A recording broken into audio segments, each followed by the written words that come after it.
Bonsoir à tous, merci de suivre Burkina Info pour rester informés. Au sommaire, dans le cadre d'une procédure de la Haute Cour de justice, 2 ministres du régime de Blaise Compaoré, mis en accusation par le CNT, ont été déférés aujourd'hui à la MACO. Pendant ce temps, les dépôts de candidature pour la présidentielle au Conseil constitutionnel se poursuivent. Edi Komboego, le candidat du CDP, a déposé son dossier au greffe du Conseil constitutionnel ce matin. À 2 semaines de la rencontre gouvernement-syndicat, l'Union d'action syndicale, l'UAS, a remis ce matin ses appréciations de la réponse du gouvernement à sa plateforme revendicative.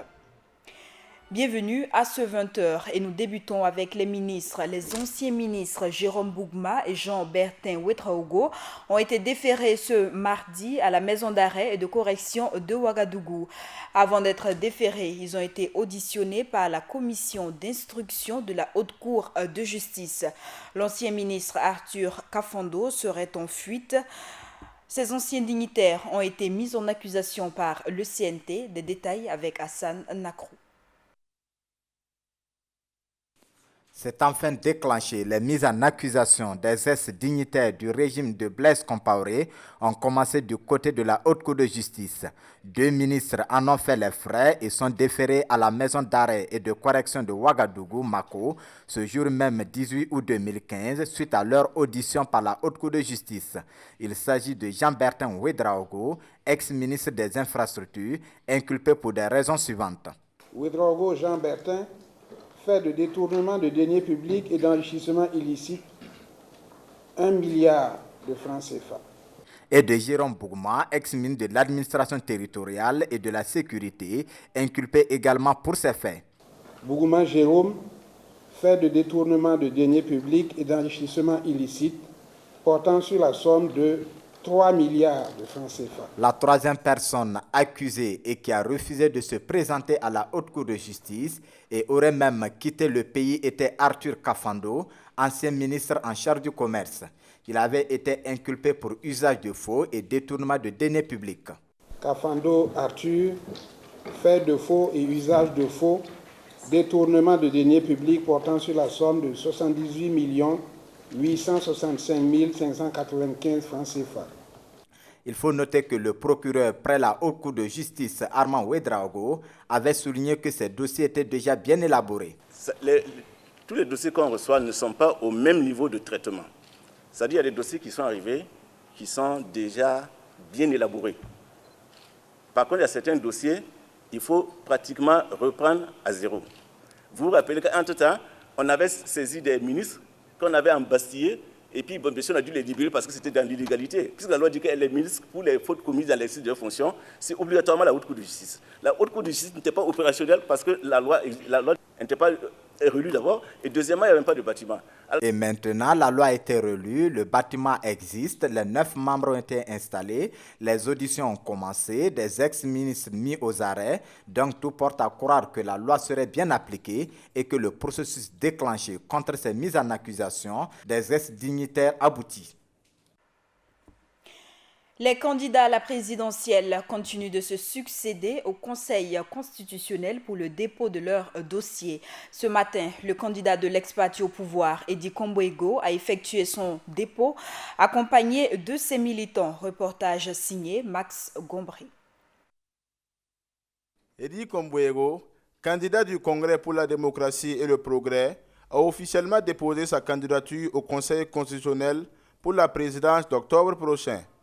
4e candidat après Ram Ouedraogo, Ablassé Ouedraogo et Zéphirin Diabré, le candidat du CDP dit ne pas s'inscrire dans le signe du combat, mais dans une démarche de recherche d'électorat à travers son programme de société. Nous venons de déposer la candidature à la présidentielle du CDP. Il s'agit du candidat Wenvenum Edi Constance Yassine Komboego, donc c'est moi-même. Je ne suis pas dans un débat de combat, nous sommes dans une démarche élective où nous allons aller convaincre des électeurs, des compatriotes que nous avons le meilleur programme, le programme intégrateur, le programme de tolérance, de tempérance, de pondération, le programme de paix et de réconciliation de notre pays. Pour ce qui concerne la polémique autour de sa candidature, Le président du CDP se dit confiant quant à la validation de son dossier. Attaqué, peut-être pas, mais j'ai la conviction que ma candidature sera acceptée. Parce que je n'ai jamais commis de crime, je n'ai jamais commis de délit, je n'ai jamais été condamné et déchu de mes droits pour ne pas pouvoir me présenter. Ce dépôt intervient après l'introduction de certains nombres de recours contre la candidature de certains membres de son parti. La date limite du dépôt est prévue pour le vendredi 21 août. Et on apprend que le tribunal administratif a débouté l'UPC sur sa plainte déposée contre l'UNIPS pour non-respect du quota genre concernant ses listes aux législatives. Il y a quelques jours, en effet, le parti de Zéphirin Diabré avait saisi le tribunal pour avoir jugé 40 listes de l'UPC, de l'UNIRPS plutôt, incomplètes, mais aussi pour non-respect du quota genre. À ce propos, l'UNIPS a animé cet après-midi un point de presse pour expliquer le recours déposé au Conseil constitutionnel contre des partis politiques. Parlons à présent de l'affaire Thomas Sankara. Hyacinthe Kafando, l'ex-chef de la garde rapprochée de l'ancien président Blaise Compaoré, serait en fuite selon le journal Mutation. Il aurait été convoqué en juin dernier pour être auditionné dans le cadre de l'enquête judiciaire en cours. Des précisions avec Hassan Nakro. La procédure judiciaire du dossier Thomas Sankara, déclenchée le 18 mai 2015 avec l'audition de la veuve Mariam Sankara, commence à porter des fruits. Depuis lors, les auditions et les interpellations ne cessent de s'étendre. Au jour d'aujourd'hui, selon le journal Mutation numéro 83 du 15 août 2015, à la page 8 et 9, Hyacinthe Kafando serait en fuite et 3 militaires aux arrêts. En rappel, selon toujours Mutation, Hyacinthe Kafando aurait été convoqué par le juge d'instruction et devrait se présenter le 22 juin 2015. Chose que l'ex-chef de la garde rapprochée de Blaise Compaoré n'a pas fait selon le confrère Mutation. A-t-il reçu des menaces de la part de l'ex-régime ou s'agirait-il d'une décision personnelle? Ce qui est sûr, le journal nous apprend que Hyacinthe Kafando est en fuite. Une fuite qui se justifierait soit pour sauver la vie de son fils, qui fait partie du régiment de sécurité présidentielle RSP, qui se trouverait actuellement aux arrêts suite à la crise RSP-Zida ayant occasionné l'arrestation de 10 soldats après les tirs attendus dans la soirée du 29 juin au Kanabakom. Est-ce synonyme de pression sur son père afin de désister à la convocation du juge ou par pure coïncidence? En tous les cas, Hyacinthe Kafando n'a pas répondu à l'appel du juge d'instruction en charge du dossier Thomas Sankara et aurait quitté même le pays à en croire le bimensuel d'information générale Mutation. Mais sa convocation n'a pas été annulée pour le moment. Si Hyacinthe Kafando lui a pu échapper pour le moment, 3 personnes seraient aux arrêts concernant le même dossier à la maison d'arrêt et de correction de l'armée Maka. Il s'agirait de Wedrago Naboswende, Nakuluma Wempapsba et de Tondebe. Ils seraient tous membres du commando ayant assassiné le président Thomas Sankara et 12 de ses compagnons le soir du 15 octobre 1987, nous apprend le journal Mutation. En plus de ces 3 ex-militaires inculpés, le commando qui serait intervenu au Conseil de l'Entente le 15 octobre 1987 était composé de Wedrago Arzoumadi Otis, Nabie Nzoni, Kabre Moumouni et Hyacinthe Kafando. Il ressort que parmi eux, c'est seulement Wedrago Arzouma qui n'est plus, car c'est le seul décès qui aurait été attesté véritablement. C'est donc dire que le dossier Thomas Sankara en instruction depuis le mois de mars suit une évolution plus ou moins satisfaisante. La suite de ce journal, il y a une semaine, soit le 10 août, le gouvernement remettait aux syndicats sa réponse relative à leur plateforme revendicative. Aujourd'hui, ce fut le tour de l'Union d'action syndicale de transmettre aux autorités ses appréciations des réponses du gouvernement. La remise de ces observations s'est déroulée au ministère de la fonction publique en présence d'Ibrahim Sanou. L'unité d'action syndicale du Burkina Faso a rencontré le gouvernement ce mardi 18 août 2015. Il a été question pour les syndicats d'apporter leurs appréciations sur les réponses du gouvernement aux préoccupations des organisations syndicales des travailleurs contenues dans la plateforme minimale du 1er mai 2015. Nous sommes venus remettre nos réactions aux réponses du gouvernement sur nos préoccupations contenues dans le cahier que nous avons déposé, la plateforme minimale que nous avons déposée le 1er mai 2015. Nous avons analysé les réponses du gouvernement et sur l'ensemble des points, il n'y a pas un seul point où nous pouvons constater une avancée significative. Donc, il était de notre devoir d'interpeller le gouvernement, d'exposer sur l'ensemble des points, parce qu'il y a des points quand même, quand nous prenons la relecture des lois, la loi 013 portant un régime juridique applicable aux agents aux emplois de la fonction publique, les travailleurs attendent depuis belle lurette. Et même à travers certaines sorties dans les régions des différents membres du gouvernement, mais aussi le discours que le ministre de la fonction publique a tenu dans le cadre du 1er mai à l'adresse de l'ensemble des travailleurs du Burkina, il a été clairement dit qu'ils sont déjà avancés et ils allaient finaliser la relecture de cette loi. Mais qu'aujourd'hui, ça piétine et il n'y a pas un échéancier très clair, on ne peut que signifier avec force que nous sommes mécontents. Les dossiers concernant les crimes de sang et les crimes économiques ont été également évoqués lors de cette rencontre. Nous constatons que le traitement de nombreux dossiers de crimes de sang et de crimes économiques piétine, y compris la clarification sur la trentaine de morts pendant l'insurrection. Dire que le contexte économique et financier dans lequel le gouvernement de transition travaille est assez difficile, n'est pas recevable de notre point de vue.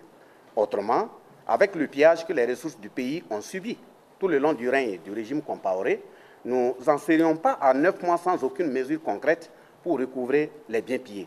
Pour le ministre du Travail et de la fonction publique, nous allons transmettre les réactions du mouvement syndical au gouvernement et le gouvernement appuyé de ses collaborateurs va réagir aux réactions du mouvement syndical. Voilà. Et ensuite, nous allons, le 1er septembre, nous asseoir pour commencer les négociations. Mais nous sommes convaincus que les différents points qui ont été exprimés sont des points légitimes. Il n'y a pas de raison que le gouvernement de transition n'apporte pas des réponses concrètes en fonction, bien entendu, d'un certain nombre de paramètres sur lesquels nous allons discuter. À la fin de cette rencontre, rendez-vous a été pris le 1er septembre pour les négociations proprement dites. À présent, direction sur Bobo Dioulasso, où le bilan de la mi-parcours de la transition a été dressé hier aux populations. Une activité qui s'inscrit dans le cadre d'une tournée entreprise par le ministère de la Communication. Pour Frédéric Nikiema, le ministre de la Communication, il y a eu de nombreux acquis engrangés par la transition en fonction des objectifs qu'elle s'est fixés. Il n'a pas manqué d'énumérer les difficultés auxquelles la transition a été confrontée. Les artisans de la Chambre des métiers de l'artisanat ont exprimé cet après-midi leur mécontentement devant le ministère de l'Éducation nationale. Ils réclament le paiement de leurs factures datant de mars 2014. Une facture qui s'élève à plus de 2 milliards de francs CFA. Gaël Rodrigue pour plus de détails.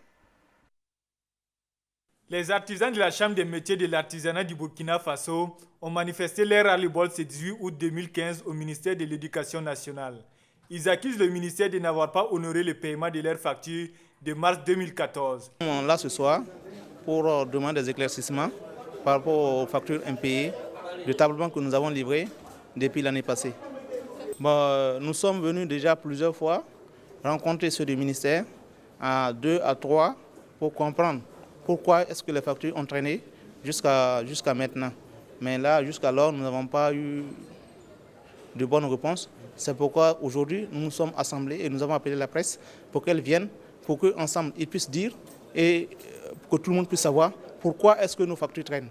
Cette facture, dont le montant s'élève à plus de 2 milliards de francs CFA, fait suite à l'opération 50 000 tables bancs confectionnées par plus de 137 artisans entreprises par le ministère de l'Éducation nationale. Des impayés qui, selon les artisans, auraient occasionné des conséquences sur la bonne marche de leurs activités. Le manque de paiement de factures occasionne beaucoup de choses. Certains de nos collègues ont fermé les ateliers, d'autres n'ont pas d'accès pour travailler, d'autres n'ont plus d'employés. Voilà. Et ceux qui encore tiennent, vous voyez que leurs biens seront certainement confisqués par les banques du fait de l'augmentation des agios. Voilà, moi, par exemple, je suis de 1 500 000 d'agios que je devais payer sur le prêt, c'est duré normalement sur 4 mois. Je suis pratiquement à 6 millions. que je dois payer. Voilà, donc vous voyez comment ça explose. On compte avoir de bénéfices. Maintenant, il n'y a même pas de bénéfices. On a peur même que la garantie qu'on a déposée à la banque soit confisquée. Les ministres absents, les manifestants ont été reçus par le secrétaire général du ministère. Et au moment où nous quittions les lieux, les négociations se poursuivaient entre les deux parties. Le président de la transition, Chérif Sy, plutôt le président du Conseil national de la transition, Chérif Sy, a reçu en audience aujourd'hui deux personnalités. Il s'agit de Cheikh Faisal Traoré, l'envoyé spécial pour l'implication des jeunes au programme post-2015 auprès des Nations Unies, et une délégation de l'Institut national pour la démocratie, NDI. Le compte rendu avec Viviane Bama. Reçu en audience par le président du Conseil national de la transition, Cheikh Faisal Traoré est venu présenter son équipe et échanger sur les missions qui lui seront assignées en tant qu'envoyé spécial pour l'implication des jeunes dans l'agenda post-2015 auprès des Nations Unies. Cheikh Faisal Traoré et son équipe auront pour mission de travailler pour une prise en compte des jeunes dans les OMD, mais aussi dans la gouvernance du Burkina Faso. Des réflexions sont engagées, un cadre de concertation est déjà mis en place avec les jeunes de la société civile, également des acteurs politiques. Et nous pensons que très vite nous aurons un consensus qui nous permettra donc de proposer un document final à l'ensemble des acteurs pour nous assurer que la jeunesse burkinabé soit prise en compte. Également évoqué au cours de cette audience, le bilan du Parlement des jeunes. Il est essentiel que ce Parlement qui a existé fasse son bilan. Et il est très important également que nous ayons une dynamique où nous avons des institutions qui reflètent les réalités, les valeurs burkinabées, les attentes des peuples burkinabés. Et nous pensons que l'accompagnement du CNT sera très utile pour aller dans ce sens-là. A également été reçue en audience une délégation de l'Institut national pour la démocratie, NDI, venue s'informer du processus de la transition en cours, mais aussi apporter leur aide au Burkina Faso. Et il était important que nous rencontrons le président du CNT pour bénéficier aussi de ses conseils et de ses perspectives.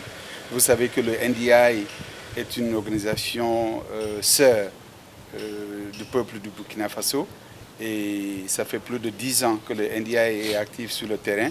Nous avons voulu aussi marquer par la présidence de notre président notre attachement à continuer à soutenir et à supporter le peuple burkinabé pendant la consolidation de leur démocratie. Un soutien qui se fera à plusieurs niveaux. Effectivement, le NDI travaille déjà avec une commission du CNT qui s'occupe des questions de sécurité et de défense et de sécurité. Par le passé, le NDI avait travaillé dans la formation des députés. Nous envisageons sûrement, après la transition, revenir renforcer notre soutien au pouvoir législatif avec la nouvelle assemblée qui va se mettre en place. Et c'est pleinement satisfait des échanges que ces deux groupes de personnalités sont repartis du Conseil national de la transition. Finalement, le Burkina Faso est parvenu à booster la poliomyélite. Selon la Commission régionale de certification pour l'Afrique de l'éradication de la poliomyélite, aucun cas de polio n'a été enregistré depuis 2009. Un résultat obtenu grâce au programme élargi de vaccination mis en place dans les années 1975 et la vaccination commando de 1984. Des agents de la Direction générale de la police nationale ont donné ce matin leur sang pour sauver des vies. Organisée par l'association SOS Sang, la collecte du liquide précieux s'est déroulée dans les locaux de la police nationale. Selon le président de cette association, Jean Bosco Zoundi, son organisation comptait atteindre 300 poches de sang à travers cette collecte. La gendarmerie de Bascuit a saisi ce matin une importante quantité de viande de bœuf impropre à la consommation provenant des quartiers Kilouin. Cette viande est issue d'un abattage clandestin de 4 bœufs malades. Hassan Nakro, reportage. 2 tricycles, dont l'un plein de viande de bœuf impropre à la consommation, saisi par la gendarmerie de la brigade ville de Bascuit ce jour 18 août 2015 en provenance du quartier Kilouin pour être servi dans les marchés de Touessé, Bascuit, Larlé et Kalgondé. Tout est parti d'une interpellation par un anonyme à ce sujet et les investigations se sont soldées par cette arrestation. La brigade de ville de gendarmerie de Bascuit a opéré ce jour 18 août 2015 la saisie d'une importante quantité de viande de bœuf non contrôlée et de visu impropres à la consommation. En provenance du quartier Kiloin de Ouagadougou, la dite viande était embarquée à bord de 2 tricycles et était destinée au marché de Touessé, Bascuit, Larlé et Kargondin. Pour attester de la qualité de la viande, un agent qualifié a été requis et les conclusions du dernier révèlent clairement qu'il s'agit d'un produit impropre à la consommation, donc avarié. Les investigations qui se poursuivent nous permettent d'avancer qu'il s'agit d'abattage clandestin d'animaux malades, dont bon nombre de bouchers de la ville de Ouagadougou se rendent coupables. Nous avons eu à nous renseigner sur le nombre d'animaux abattus et il est ressorti que c'est 4 bœufs qu'ils ont abattus clandestinement à l'abattoir non fonctionnel de Kiloin. Nous avons 4 personnes qui s'adonnent à cette pratique. Il y a 3 que nous avons pu conduire à notre sous-unité, l'autre étant en cavale. Pour l'infirmier Maïga Adama, cette viande présente des risques très énormes à la consommation. Bon, d'abord, c'est des animaux qui sont malades, qu'ils ont abattus. Deuxièmement, c'est de l'abattage clandestin. La viande n'est pas inspectée. Tout ça, c'est malsain. C'est des risques très énormes. Et vous-même, vous le constatez, vous voyez l'aspect même de la viande. En attendant que ce réseau soit complètement démantelé, la gendarmerie invite la population à plus de collaboration afin que de telles pratiques qui compromettent dangereusement la santé humaine puissent prendre fin. Rebondissement dans l'affaire de faux permis de conduire à Tenkodogo, le directeur régional des transports de la région a été arrêté et déféré à la maison d'arrêt et de correction de Tenkodogo. Il rejoint ainsi 5 complices précédemment épinglés par la gendarmerie. Rappelons qu'en juin, la compagnie de gendarmerie de Tenkodogo avait mis hors d'état de nuire un réseau de faussaires de permis de conduire. Plus de 300 faux permis avaient été saisis. Des crocodiles du parc urbain Bangrouego sortis de leur espace troublent le sommeil des habitants du quartier de la zone du Bois. Alerté par un supposé cas d'agression, le directeur du parc s'est rendu sur la scène d'agression pour constater les faits. Ibrahim Sanou nous en dit plus. Ce mardi 18 août 2015, alerté sur la présence de crocodiles aux abords du lycée technique national Sangoulé-Lamizana ex-LTO et qui aurait attaqué un homme, le directeur du parc urbain Bangrouego dit venir constater ce qui en est. Effectivement, j'ai appris aussi cette rumeur. Avec mes éléments, nous sommes sortis en 2 équipes pour nous précipiter sur les lieux pour voir de quoi ils retournent. Mais lorsque nous sommes arrivés, nous nous sommes rendus compte, et Dieu merci, que personne n'a été attaqué par un crocodile, que les crocodiles sont en fait dans la zone du lycée technique. Et vous rappellerez que le parc urbain Bangrouego, c'est le titre foncier numéro 1. Avec les pluies que nous avons connues, les caniveaux sont pleins, dû à des bouchages, dû à la présence de déchets à l'intérieur. Et ça fait qu'à l'intérieur, on retrouve des crocodiles.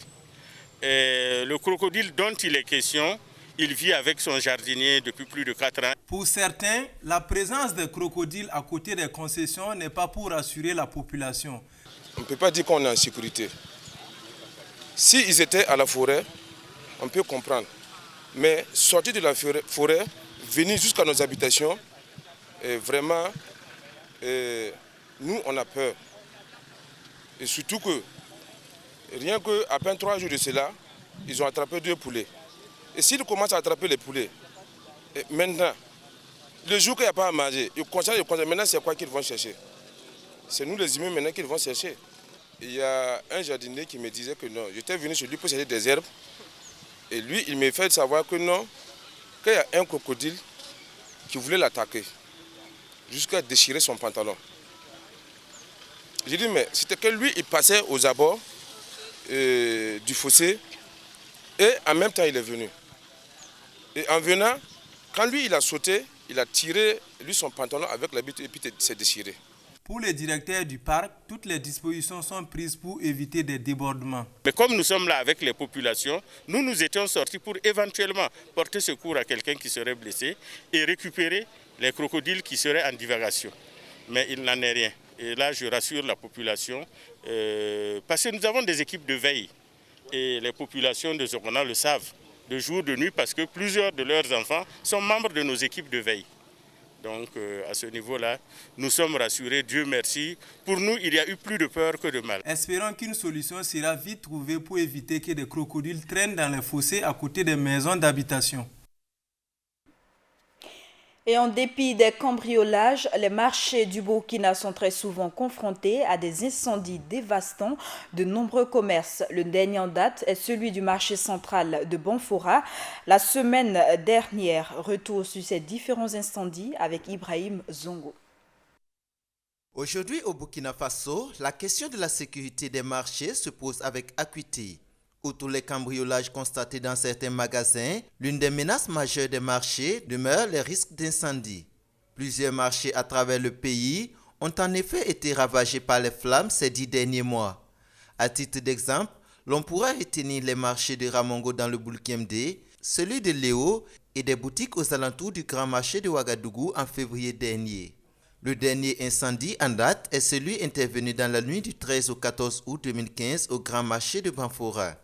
Incendie qui a décimé de nombreuses boutiques. Comme à chaque fois qu'il y a eu un incendie au Burkina Faso, les commerçants de Banfora pointent du doigt les vendeuses de beignets, les utilisateurs de gaz et même certaines installations électriques. Chose qui rappelle l'incendie du grand marché de Ouagadougou en 2003. Depuis cet incendie, les responsables du dit marché essaient d'éviter un tel incident autant que faire se peut. C'est du reste ce qu'affirme le responsable intérimaire du grand marché de Ouagadougou.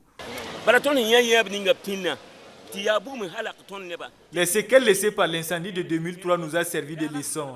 Certains en sont même devenus fous. D'autres ont même abandonné le commerce à cause de l'incendie. Nous faisons en sorte que cet incendie ne se répète plus. Pour cela, nous nous battrons. Nonobstant cela, des pratiques malsaines existeraient en ce qui concerne les installations électriques. Chose que les responsables entendent combattre incessamment. Le souci est que certains commerçants procèdent toujours à des installations frauduleuses. Ils font des installations anarchiques qu'ils couvrent avec des cartons. Mais tout cela sera incessamment mis à nu et ils en seront punis. Ces incendies à répétition interpellent une fois de plus les commerçants sur le respect des normes de gestion des risques d'incendie prédéfinies lors des constructions des marchés. Gageons donc que l'incendie de Banfora soit la dernière leçon. De l'actualité sous-régionale pour clore ce journal, suite aux affrontements entre milices au Mali, des casques bleus présents à Kidal ont été déployés pour établir une zone de sécurité. La zone a été établie à 20 km autour de la ville de Kidal. Une décision prise pour éviter la propagation des combats qui ont fait des dizaines de morts hier. Et c'est bien sûr cette information qui met fin à ce journal. Merci à vous qui l'avez suivi. Très bonne suite de nos programmes.